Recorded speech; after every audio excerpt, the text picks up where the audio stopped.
Hello guys, welcome back my channel Bharti Urja. आज हम लोग इस वीडियो में ऑप्शन बाइंग, इन्वेस्टिंग या आईपीओ रिलेटेड टॉपिक पर बात नहीं करने वाले। आज एक अलग टॉपिक पर बात करने वाले हैं जो वर्ल्ड वाइड त्रासदी बना हुआ है। हम ऑप्शन बायर हैं तो मॉर्निंग का ट्रेड खत्म होता है तो सेकेंड हाफ के ट्रेड के लिए हमें थोड़ा सा रिफ्रेशमेंट चाहिए होता है। मॉर्निंग का ट्रेड यहाँ पर हो चुका है। अभी मार्केट 10 से 11:30-12 बजे तक थोड़ा सा मार्केट साइडवेज टू वोलेटाइल हो जाता है। तो इस बीच में ऑप्शन बायर थोड़ा सा रिफ्रेशमेंट के लिए सोशल साइट विजिट करता है। मैं ऑप्शन बायर हूँ तो ऑप्शन बायर को तो एक तो मार्केट ऐसे ही ड्रा करके रखता है कब मार्केट में पैनिक मोमेंटम आ जाएगी, कब मार्केट साइडवेज टू वोलेटाइल हो जाएगा, कब मार्केट पल भर में अपना सेंटीमेंट चेंज करता है। तो इसका बहुत ही ज़्यादा प्रेशर हम पर बना रहता है। तो option buyer already under pressure रहता है। थोड़ा सा पैनिक सेंटीमेंट होते हैं ऑप्शन बाइंग के लिए। सिचुएशन हैंडल करना थोड़ा सा मुश्किल होता है। और मैं अभी बिगनर्स तो नहीं बोल सकते, बिगनर्स से थोड़ा आगे हैं, लूजर भी नहीं हूँ। मैं लूजर के फेज से आगे निकल करके आ चुकी हूँ, पैसा भी बनाना स्टार्ट कर दिया। लेकिन हाँ, जिस तरीके की पैसा मुझे चाहिए उस तरीके की पैसा तो अभी मैं नहीं बना पा रही हूँ, या फिर एक बहुत ज़्यादा प्रॉफिटेबल ट्रेडर भी खुद को नहीं बोल सकती हूँ। मैं स्ट्रगलर ऑप्शन बायर हूँ। अभी मैं स्ट्रगल कर रही हूँ मार्केट में सरवाइव होने के लिए।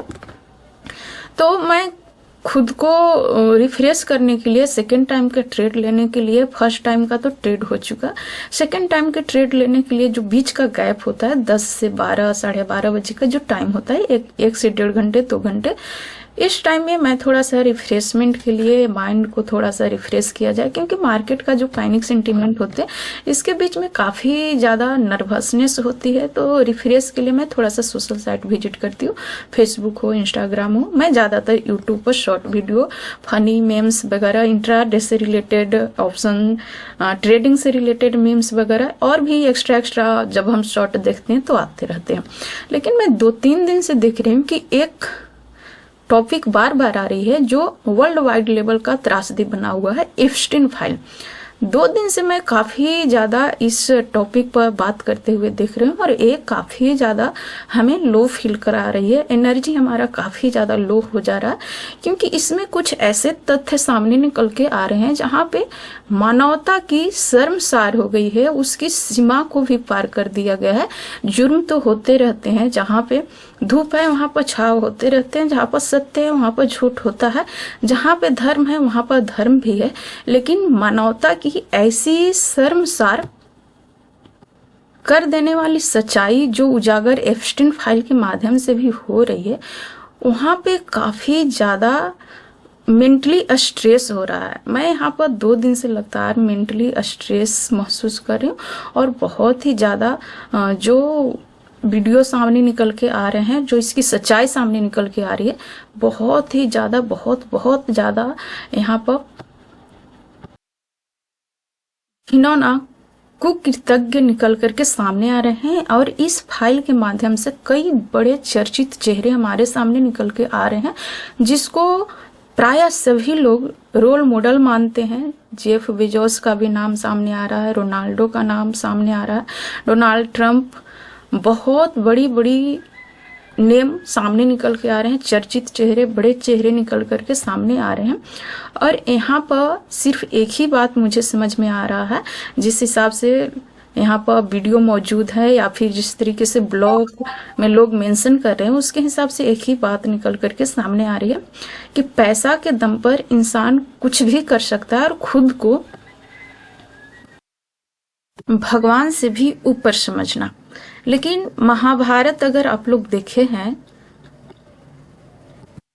जो पुराना महाभारत है, अभी एक 2013 में रिलीज हुआ था, उसको नहीं, उससे पहले जो महाभारत रिलीज हुई थी उसमें एक वीडियो ओपन होते ही एक आवाज आती है कि मैं समय हूँ, मैं सब कुछ देख रहा हूँ, कौन क्या करता है और किसके नसीब में क्या है इसकी जानकारी सिर्फ और सिर्फ मुझे है। समय के नजरों से आज तक कोई नहीं बचा है और ना ही बच पाएगा। वो वॉयस आज बिल्कुल सच्चाई बयान कर रही है। इप्स्टीन फाइल तो अभी रिलीज हुआ है, लेकिन इसकी जो शुरुआत हो चुकी है 2000 के आसपास में ही शुरुआत हो चुकी है। 2001 से ही ये सारे कारनामे किए जा रहे थे, 1-2 से ये सारे काले कारनामे का सबूत मिल रहे हैं कि वहां से ही शुरुआत हुआ है, और 20 से 22 साल लग चुके इस फाइल को रिलीज होने में। उतनी पुरानी यहाँ पर घिनौने अपराध को 2026 में रिलीज किया जा रहा है, तो इस समय का ही पावर है। और कानून और भगवान से कोई भी नहीं बच सकता, चाहे जिसके पास जितना भी पैसा हो, जितना भी पावर हो।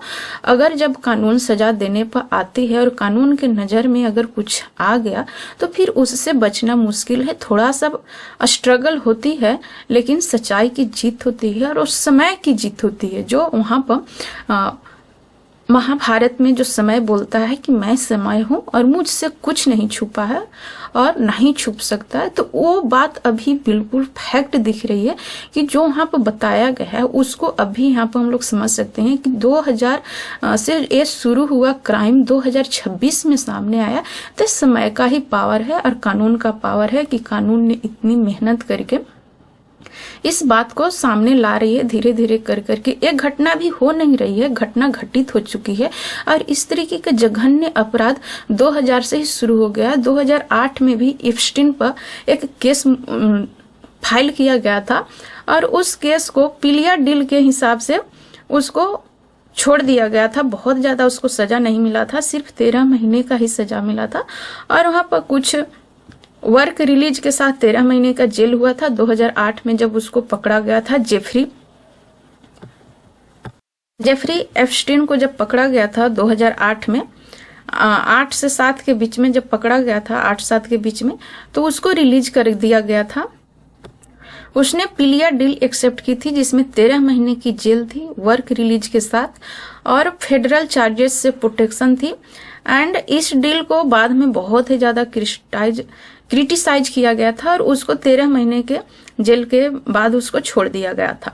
जेफरी एप्स्टीन एक अमेरिकन फाइनेंसियर है जो 90 से लेकर के 2000 के बीच में उसने वेल्दी क्लाइंट्स के साथ काम किया, और वह बड़े बड़े पॉलिटिशियन, बिजनेसमैन, साइंटिस्ट और सेलिब्रिटीज के साथ अपना कनेक्शन बना चुका था।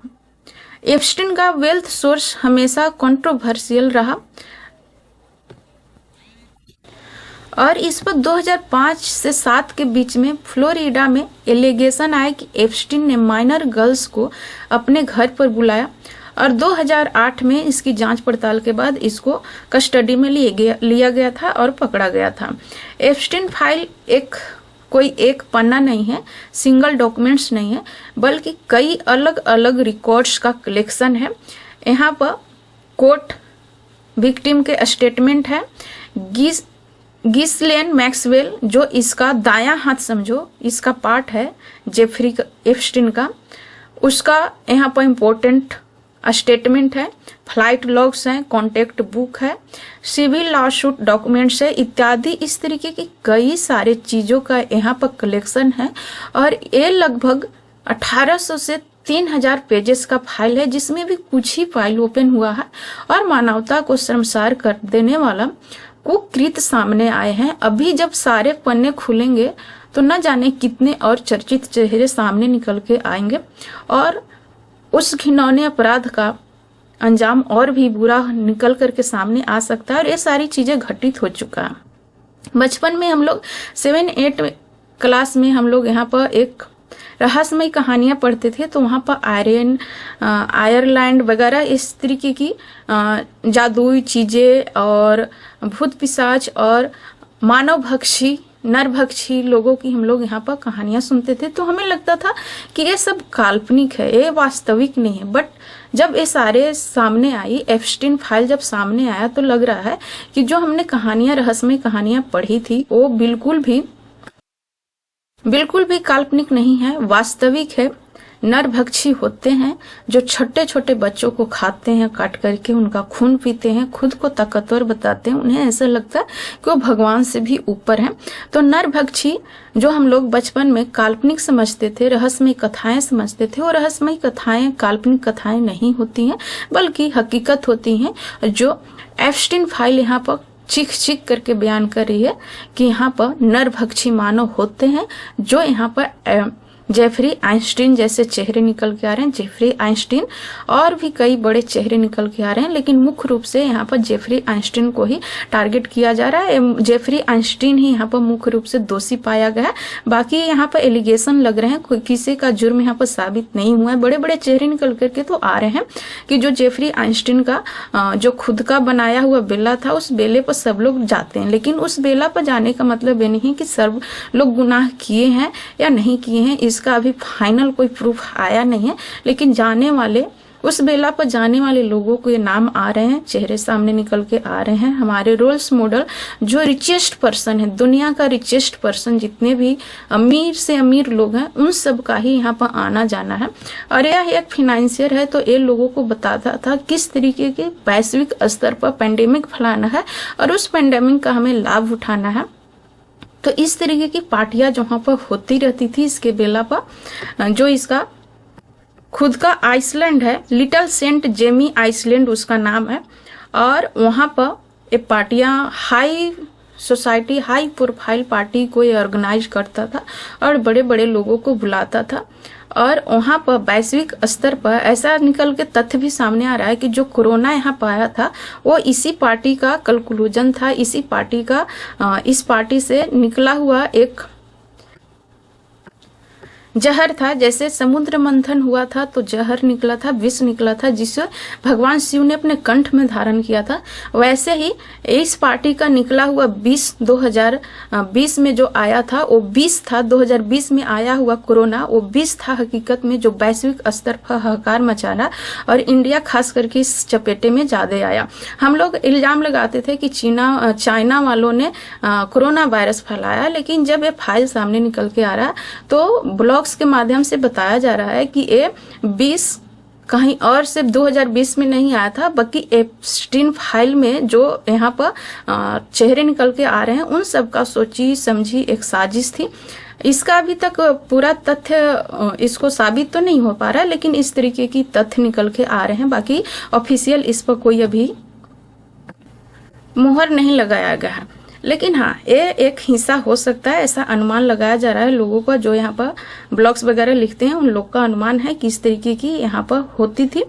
और इसको फिर से दोबारा 2019 में अरेस्ट किया गया जेफरी एप्स्टीन को, और 10 अगस्त 2019 को इसकी डेथ हो गई मनहाटन जेल में। और ये खुदकुशी बताया जा रहा है, खुदकुशी के माध्यम से इसका मौत हुआ है, लेकिन ये भी रहस्यमय है क्योंकि वहाँ का कैमरा फेल थे एंड गार्ड जो है निगलेंस यहाँ पर बताया जा रहा है।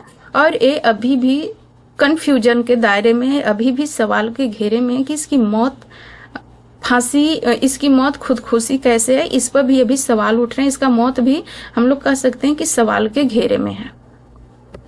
इसकी मौत के बाद 2021 में गिसलेन मैक्सवेल, जो इसका दायां हाथ था, इसका जो मुख्य करता धरता था, उसको 2021 में पकड़ा गया sex trafficking and minor abuse में, जो इसको मदद करता था। इसको 2022 में 20 साल की जेल हो चुकी है एंड 2024 में डॉक्यूमेंट्स रिलीज करने के लिए कोर्ट ने कुछ पेपर को पब्लिक किया है, और बहुत सारे जो पेपर हैं अभी भी अनसील्ड हैं। कुछ को ही 2024 में कोर्ट ने अनसील्ड करने की यहाँ पर घोषणा की है, जो धीरे धीरे कर करके यहाँ पर आ रही है हमारे सामने, हमारे बीच वीडियोज के माध्यम से, कुछ तथ्यों के माध्यम से, जिनके पास ये अनसील्ड पेपर गए हैं तो वो लोग अपने हिसाब से इसको प्रेजेंट कर रहे हैं अमेरिका मीडिया के माध्यम से। और जब ये फाइल आया तो अमेरिका में सब लोग अपने काम को त्याग करके रोड पर प्रदर्शन करने निकल चुके हैं और जन सैलाब वहां पर उमड़ा हुआ है। अमेरिका में काफी ज्यादा इसका घोर विरोध हो रहा है और इंसाफ की मांग की जा रही है। जो विक्टिम है उसके लिए इंसाफ की मांग की जा रही है। अमेरिका के जन सैलाब को देख करके उन्हें सैल्यूट करने को दिल करता है, क्योंकि जनता में एकता है तो वहां पर कुछ भी मुमकिन है। जनता में एकता है तो बड़े बड़े हस्ती को भी मिट्टी में मिला देता है। तो इसलिए जनता में एकता होना चाहिए। अमेरिका में जिस तरीके की अभी जनता में एकता दिख रही है, रोड पर उतर करके जन सैलाब में लोग एक एक करके रोड पर आ रहे हैं और काफी भारी मात्रा में टॉर्च जला करके इसका विरोध किया जा रहा है। जन सैलाब उतर चुके हैं अमेरिका के रोड पर। अमेरिका के जनता में एकता है और उम्मीद है कि उन्हें इंसाफ मिलेगा। और जनता में एकता हो तो बड़े बड़े हस्ती को मिट्टी में मिला देती है। और अमेरिका वालों को यहाँ पर इंसाफ मिलना चाहिए, विक्टिम को इंसाफ मिलना चाहिए, क्योंकि विक्टिम ने जो कुछ सहा है उसका इंसाफ बिल्कुल हो। जनता, अमेरिका की जनता भी चाहती है। तो जिस तरीके की घटना अमेरिका में निकल के आई है, सेक्सुअल ट्रैफिकिंग तो होते रही है, इंडिया में भी काफी एक्टिव है। अभी जल्दी में ही दिल्ली के आंकड़े निकल के आ रहे हैं कि दिल्ली में हर दिन लगभग 50 लोग गायब हो रहे हैं। और वो लोग गायब होकर के कहाँ जा रहे हैं? कुछ लोगों को ही यहाँ पर घर वापस बुलाया गया है, बाकी अभी भी लोग लापता है। तो लापता लोग कहाँ जा रहे हैं? कहीं फिर से कोई जेफरी एप्स्टीन इंडिया में तो नहीं आ रहा है, कोई जेफरी एप्स्टीन इंडिया में भी तो नहीं बैठा हुआ है, जिसके फाइल अभी खुलने बाकी हैं, क्योंकि ये लोग गायब हो रहे हैं। तो जा कहाँ रहा है? जिस तरीके से एप्स्टीन ने लोगों को गायब करके अपने आइसलैंड पर बुलाया और लोगों को वहां पर उसके मांस को खाया और बहुत ही गंदे तरीके से टॉर्चर करा, जिसमें खास करके महिलाएं थे, टीनेजर ज्यादा थे। तो यहाँ पर इंडिया में जो लोग गायब होकर के जा रहे हैं, दिल्ली और भी कई छोटी छोटी जगहों से, और जहाँ पे बड़ी शहर है उसके आसपास के इलाकों से जो लोग गायब होकर के जा रहे हैं। अभी तो फिलहाल में दिल्ली के ही ऊपर ज्यादा फोकस है कि दिल्ली में हर दिन 50 लोग गायब हो रहे हैं। तो ये हर दिन 50 लोग जो गायब हो रहे हैं वो जा कहाँ रहा? क्या कोई ऐसा आइसलैंड इंडिया में भी है जहाँ पे कोई जेफरी एप्स्टीन की तरह कोई नरभक्षी बैठ करके उनका शिकार कर रहा है, उनका मांस नोच करके खा रहा है? तो हो सकता है इस तरीके का। तो हमें भी आवाज उठाने की जरूरत है। जो लोग लापता हैं उनके लिए हमें भी आवाज उठानी चाहिए कि जो लापता लोग हैं वो कब घर वापसी कर रहे हैं, प्रशासन क्या कर रही है। जब हम भी अमेरिका की तरह यहाँ पर अपना आवाज उठाना स्टार्ट करेंगे तो हमारे साथ भी इंसाफ होगा, दिल्ली वालों के साथ इंसाफ होगा। जो लापता हो चुके हैं, जो अपने घर से बेघर हो चुके हैं, अपने से दूर जा चुके हैं, उनके लिए हमें आवाज उठाना होगा खुल करके। ऐसे चुप रहने से नहीं होगा, क्योंकि हमारा तो घर चल नहीं रहा है। तो इस तरीके से सोच करके हम चुप रहें तो हो सकता है कि एक जेफरी एप्स्टीन की तरह कोई हमारे देश से भी निकल के आ जाए। तो इस तरीके की जघन्य अपराध से बचाना या उसके लिए हमें आगे बढ़ करके आवाज उठाना चाहिए। मैं ये नहीं कह रही हूँ कि रोड पर आकर के खुला विरोध करें, लेकिन जरूरत पड़े तो अपनी आवाज जरूर उठाएं। जो आवाज उठा रहे हैं उनका साथ दें। राफेल का जो घटना हुआ वहां पर बड़े बड़े राजदार थे जो अकेले लड़ रहे थे उस राज को बाहर लाने के लिए। उनको कहीं न कहीं गायब कर दिया गया, उनको दफन कर दिया गया, उनके एक भी राजदार अब शेष नहीं बचे हैं। तो ऐसे ही कुछ राज अगर यहाँ पर भी चल रहे हैं, अगर कोई लड़ रहा है, कोई मदद मांग रहा है, तो हमें उसकी आवाज सुननी चाहिए। जैसे अभी दिल्ली में केस सामने निकल के आ रहे हैं लापता लोगों की, हर दिन 50 लोग गायब हो रहे हैं। तो गायब होकर के कहाँ जा रहे हैं, इस पे सवाल उठनी चाहिए। सरकार से मांग करनी चाहिए कि हमारे लोग, हमारे बंधु, हमारे बहन गायब होकर के आखिर कहाँ जा रहे हैं, उन्हें घर वापसी कब किया जाए। तो इस पे आवाज उठनी चाहिए। यहाँ पर चुप्पी नहीं रहना चाहिए। हम लोग क्या कर रहे हैं, हम लोग अपने अपने जिंदगी में मस्त हैं, इस तरीके से नहीं है। यहाँ पर आवाज उठानी चाहिए। आपको लोगों की मदद करनी चाहिए। उनके घर वापसी के लिए हमें आवाज उठाना पड़ेगा। कहीं कोई हमारे देश में भी तो एप्स्टीन नहीं बैठा हुआ है जो लापता लोगों का शिकार कर रहा है, कोई नरभक्षी तो नहीं बैठा हुआ। तो ये तभी मुमकिन है जब हम लोग अपना आवाज बुलंद करेंगे। जो लोग लड़ रहे हैं उनके साथ हम लोग अपना आवाज मिलाएंगे।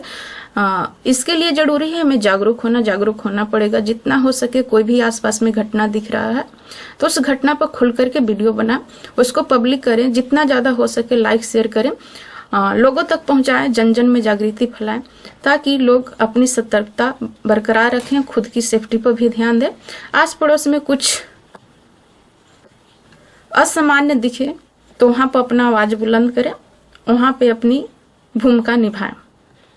बाकी आपका जीवन है, आप अपने फैसले लेने में समर्थ हैं, आप अपने हिसाब से फैसले लें। धन्यवाद। I feel very low and very, very sad.